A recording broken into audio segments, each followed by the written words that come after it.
생각을 해보죠. 국내 포털 플랫폼 기업 중 최고는 누구일까요? 네이버입니다. 사실 요즘 카카오가 좋지 않습니다. 그러면 반사이익을 누가 볼까요? 네이버입니다. 그런데 주가가 안 좋죠? 왜 그럴까요? 구글이 치고 올라오고 있죠. 웹 기반 시대에서 모바일 시대로 넘어갔는데 모바일은 경쟁자가 더 많습니다. 글로벌 기업을 중심으로 최근 새로운 플랫폼이 계속해서 올라오죠.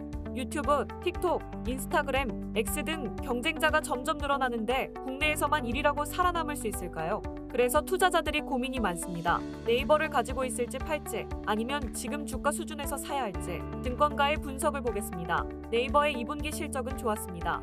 증권사 역시 긍정적으로 평가합니다. 전년 동기 대비 매출액은 8.4% 늘어난 2조 6,100억 원, 영업이익은 26.8% 늘어난 4,727억 원을 기록했습니다. 기대치를 상회하는 기록입니다. 신영증권은 외형 성장은 제한적이었으나 영업이익률 개선이 눈에 띄는 분기 실적이라고 평가했습니다. 부문별로는 서치 플랫폼, 상거래 커머스, 핀테크, 클라우드 부문의 매출액이 전년 동기 대비 각각 7.5%, 13.6%, 8.5%, 19.2% 증가했습니다. 웹툰 법인 매출액도 전년 동기 대비 11.1% 증가했습니다. 신영증권은 지난해 4분기부터 네이버의 수익성이 턴어라운드된 이후 이번 영업이익률 18.1%를 기록하며 추세를 이어가고 있다며 특히 포시마크 또한 영업이익 흑자 전환한 것으로 파악되어 하반기 전사 수익성에 대한 추가적인 개선에 대한 가시성이 높아졌다고 분석했습니다. 서서히 회복세를 보이고 있는데 왜 주가는 잠잠할까요? 좀 더 살펴봐야겠죠. 최근 네이버 외의 경쟁사들이 하나둘 경쟁력을 잃고 있는데요. 최근의 Q10 사태로 인한 국내 이커머스 생태계도 같이 보겠습니다. 흥국증권은 최근 Q10 사태로 국내 이커머스 생태계의 구도가 변화되는 중인데 이는 판매자와 소비자 입장에서 모두 긍정적인 영업 환경이 구축되는 모습이라고 평가했습니다. 네이버의 경우 판매자에게는 빠른 정산 시스템을 제공하고 소비자에게는 네이버 멤버십을 통한 프로모션을 제공하며 이번 사태의 반사수혜가 가능한 환경을 구축했다고 본 것인데요.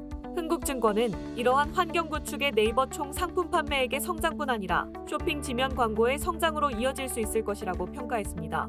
이어 하반기 광고 업황과 커머스 업황이 내수 경제 회복 전망에 따라 나아질 것으로 예상하며 네이버의 타깃 광고 효율과 상품 믹스를 고려하면 시장 성장치를 상회하는 성장을 보여줄 것이라며 투자 의견 매수와 목표 주가 28만 원을 제시했습니다.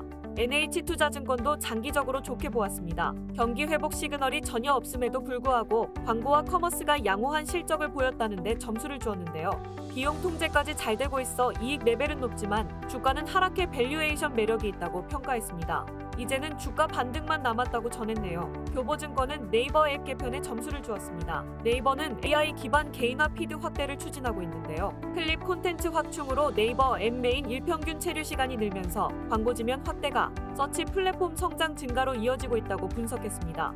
여기에 콘텐츠 부문 네이버 Z 제외 등에 따른 수익성 개선이 동시에 이루어져 예상보다 빠른 이익률 개선이 나타나고 있다고 전했습니다. 신영증권은 핵심 사업이자 고수익 사업인 서치 플랫폼 부문의 수익성 회복을 긍정적으로 평가했습니다. 특히 디스플레이 광고 매출이 전년 동기 대비 8.1% 성장하며 전략의 기저효과가 더해지며 실적 기여도를 높이고 있다고 보았습니다. 네이버는 하반기에 UI 개선 테스트를 통해 트래픽을 확대함과 동시에 탐색 피드를 신설함으로써 검색 광고와의 시너지도 노릴 예정입니다.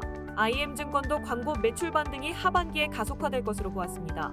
디스플레이 광고 매출 연 성장률을 10% 상향하면서 기복 없는 견조한 성장세를 이어갈 것이라고 전했습니다. 네이버 웹툰에 대한 기대도 높을 텐데요. 하반기를 기념으로 글로벌 진입의 원년을 맞을 것으로 보았습니다.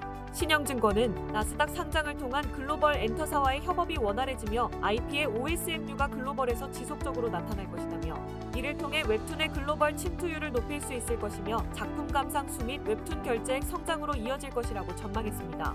다만 다올투자증권은 디스플레이 광고 성장률은 회복했으나 기저 효과 없는 장기 추세 확인이 필요하다고 분석했습니다. 또 커머스, 웹툰, 클라우드와 같은 장기 성장 동력 관련 지표는 여전히 부진해 멀티플 회복까지 기다림이 필요하다고 전망했습니다.